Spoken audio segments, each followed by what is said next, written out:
আমাদের সঙ্গে কর্নেল পৃথ্বীরঞ্জন দাস রয়েছেন। কর্নেল দাসের কাছে চলে যাবো। কর্নেল দাস, আপনি বলছিলেন এই ধরনের এই জঙ্গিদের কার্যকলাপ এগুলোকে মানে নজরদারিতে রাখার জন্য এনসিটিসির এর গুরুত্বটা রয়েছে।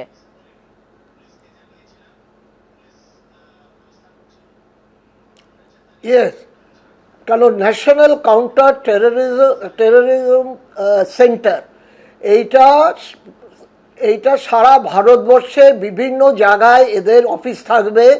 এদের স্পেশালি ট্রেন্ড অফিসার দিয়ে সমস্ত পোটেনশিয়াল মিলিটেন্ট এবং মিলিটেন্ট তাদের উপর নজরদারি রাখা এবং তাদের সাথে কারা কারা যোগ করছে তাদের সমস্ত তথ্য রাখা, এবং তারা যদি ওই এলাকার থেকে দেখা না যায় তাহলে ওরা কোথায় গেল সেই ব্যাপারে খবর নেওয়া, এবং এই খবরগুলি নিতে যদি অন্যান্য রাজ্যে বা অন্যান্য জায়গায় যারা এনসিটিসি আছে অফিসার তাদের সঙ্গে ইমিডিয়েট যোগাযোগ, ওরা তাহলে কন্টিনিউয়াস সার্ভেলেন্সের মধ্যে হচ্ছে। আমাদের মনে রাখতে হবে যে আমাদের দেশের সবচেয়ে বড় একটি সেন্সিটিভ ইস্যু হচ্ছে যারা এই দক্ষিণপন্থী উগ্রবাদীকে নিয়ে উগ্রবাদ যে ধ্বংসের কাজ করছে তারা একটি বিশেষ সম্প্রদায়, কিন্তু ওই সম্প্রদায়ের সব মানুষ তো অন্যরা তো অনেক ভালো, কিন্তু তারা অসহায়।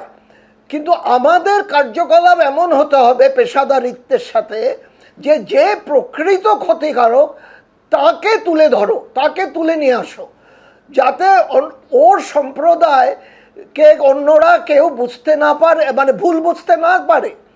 তো যারা এই উগ্রবাদী বা এই দক্ষিণপন্থী উগ্রবাদী তারা কিন্তু সম্প্রদায়ের বিরুদ্ধে যদি কেউ সোচ্চার হয় সেটাতে ওরা আনন্দিত হয়, কারণ তাতে ওরা শক্তি সঞ্চয় করে। তো আমাদের সবাইকে এটা বুঝতে হবে, এবং এনসিটিসির মাধ্যমে যে প্রকৃত দোষী তাকে চিহ্নিত করা যাবে, তাকে ধরা যাবে, তাকে ইন্টারোগেট করা যাবে, তারপরে তাকে যা করার সেটা করা যাবে। এইটা আমাদের বুঝতে হবে। আমি একটা কথা বলছি যে এখন কাশ্মীরি জিহাদিরা বা কাশ্মীরের মিলিটেন্টরা ওরা বুঝে গেছে আজাদ কাশ্মীরের আজাদি মুভমেন্ট বললে কেউ ওদের পাশে এসে দাঁড়াচ্ছে না। তো ওরা এখন কি স্লোগান তুলছে?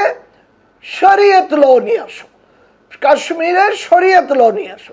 ওরা ওদের মানে গোলপোস্ট চেঞ্জ করছে, কারণ পাক অধিকৃত কাশ্মীরের যারা মুসলমান সম্প্রদায় রয়েছে তারা ভারতের সাথে মিশে যেতে চাইছে, কারণ তারা দেখতে পাচ্ছে ভারতে যারা যেসব মুসলিম আত্মীয় স্বজন ভারতে রয়েছে তারা অনেক ভালো আছে, আর্থসামাজিক অবস্থা থেকে সমস্ত কিছু দিক থেকে তারা অনেক ভালো আছে। পাকিস্তানের সাথে এত ৭৫ বছর উপর থেকে তারা এখন নির্মম অত্যাচারের শিকার হচ্ছে। আজ পর্যন্ত যে খবর প্রায় ৭০ জনকে পাকিস্তান আর্মি গুলি করে মেরেছে, কয়েকশো লোককে আহত, কয়েক হাজার লোকের নিরুদ্দেশ। তো এই অবস্থায় পাক অধিকৃত কাশ্মীর, জম্মু এবং বাল্টিস্তান ওই এলাকায় মানুষ সোচ্চার হয়ে উঠেছে। তো এখন পাকিস্তানের আইএসআই যে ঘাঁটি বাংলাদেশে গড়েছে, নেপালে যে আছে, তারা এখন চাইছে পশ্চিমবঙ্গের উপর একটা অ্যাকশন হোক।